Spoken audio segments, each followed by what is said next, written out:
ओम गुरुवे नमः।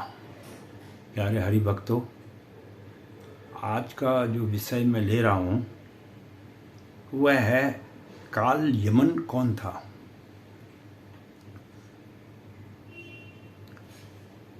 काल यमन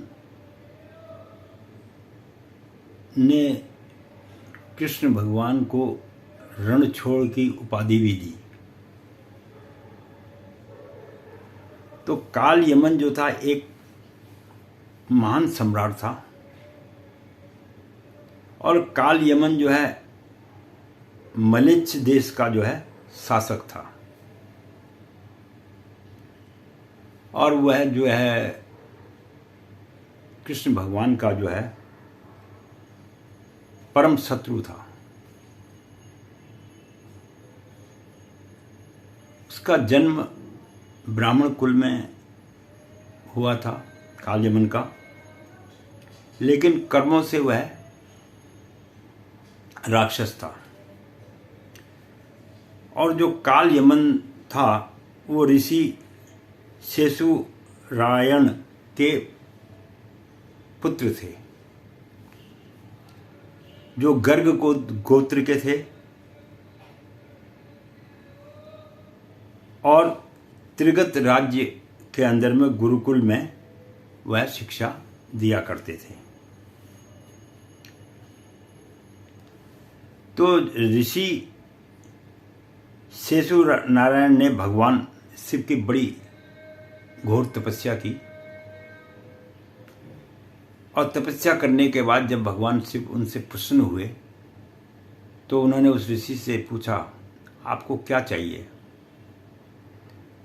तो ऋषि ने बोला, प्रभु वैसे तो जीवन में मेरे पास सब कुछ है, पर मुझे आप एक ऐसा पुत्र दीजिए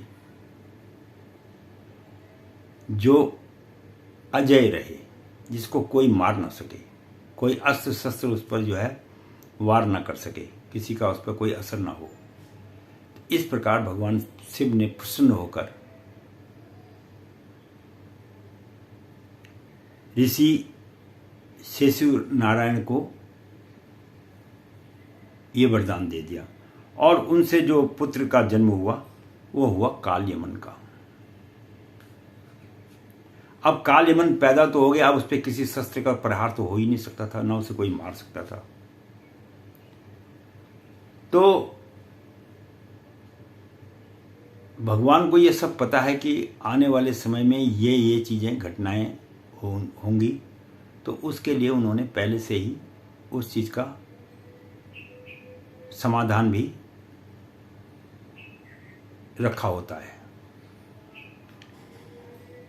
और यहां तक कहा जाता है कि काल यमन जो सम्राट था मलेच्छ देश का, उसके पास 3 करोड़ यमन सेना थी।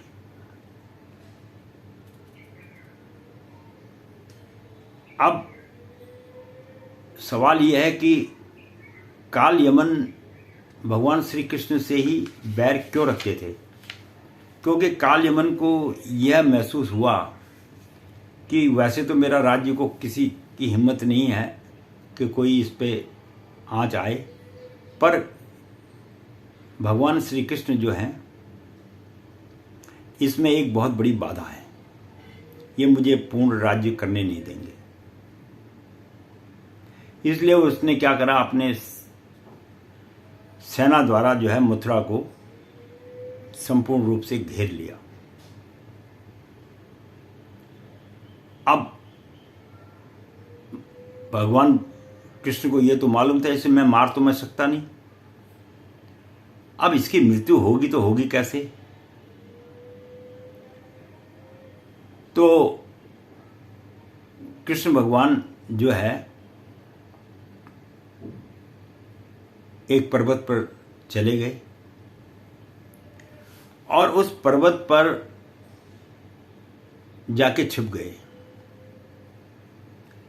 अब विधि का विधान देखिए, तो एक राजा मुचुकुंद थे जिन्होंने देवासुर संग्राम में भाग लिया था और 10,000 बरस तक राक्षसों और देवताओं में, सतयुग और त्रेता युग के बीच में युद्ध शुरू हुआ। तो 10,000 बरस तक जब लगातार युद्ध हुआ तो मुचुकुंद जब वापस अपने राज्य में आए तो उन्होंने देखा यहाँ तो सब कुछ भी नहीं है, ये तो सब जो मेरे नाती पोते जो भी थे सब समाप्त हो चुके हैं। उसने बोला अब जी के क्या करना, और उसने फिर वो वापस देवताओं के पास गए। तो जब ये संग्राम हुआ था तो ये संग्राम राजा बलि और इंद्रदेव के बीच में हुआ था, और इसमें राजा बलि ने जो है इंद्र को जो है सिंहासन पर अधिकार भी कर लिया था। लेकिन अब सबसे बड़ी बात ये इसमें हुई कि अब मुचुकुंद ने कहा कि प्रभु ऐसा है, मैं अब बहुत थक चुका हूँ, 10 बरस लड़ते लड़ते मैं थक गया हूँ, अब मैं सोना चाहता हूँ और मुझे कोई डिस्टर्ब ना करे, मुझे कोई निद्रा में जो विघ्न न डाले। तो इंद्र और अन्य देवताओं ने मिलकर सब ने जो है राजा मुचुकुंद को जो है आशीर्वाद दिया कि आप गहरी नींद में सो जाओ, और अगर कोई भी व्यक्ति आपको अगर नींद में जगाएगा तो वह आपके नेत्र खुलते ही भस्म हो जाएगा। तो श्री कृष्ण भगवान को ये बात मालूम थी कि मुचुकुंद राजा के पास में ऐसा वरदान है कि अगर कोई उसको डिस्टर्ब करेगा या उसको कोई तंग करेगा तो वो जैसे ही नेत्र खोलेंगे, जिस पे दृष्टि पड़ेगी तो वह जल के भस्म हो जाएगा। तो कृष्ण भगवान ने जो है यही नीति अपनाई और वो उस पर्वत पर चले गए जहाँ पर राजा मुचुकुंद जो है सो रहे थे। तो तब कृष्ण भगवान ने जो है अपनी जो शरीर में कपड़ा धारण किया हुआ था, शॉल जो था, वो उनके ऊपर डाल दिया, और डालने के बाद काल यमन को ऐसा लगा कि ये श्री कृष्ण यहाँ पर सोए हुए हैं, और उन्होंने मुचुकुंद को जो है काल यमन ने उठाने की कोशिश की और लात मारी, जिससे मुचुकुंद की नींद खुल गई, और उन्होंने जैसे ही काल यमन को देखा, काल यमन वहीं पर भस्म हो गए। तो हम और आप तो ये सोचते हैं कि ऐसा हो गया, लेकिन इस बात को इससे प्रत्येक आदमी को ये ज्ञान ले लेना चाहिए कि जो प्रभु ने घटना घटनी है उसका पूर्व निश्चित तो हो चुका है। इसके साथ ही मैं पंडित गिरीश तिवारी अपनी वाणी को यहीं पे विश्राम देता हूँ आज, और आप लोगों का बहुत धन्यवाद जो आपने ये वीडियो देखी।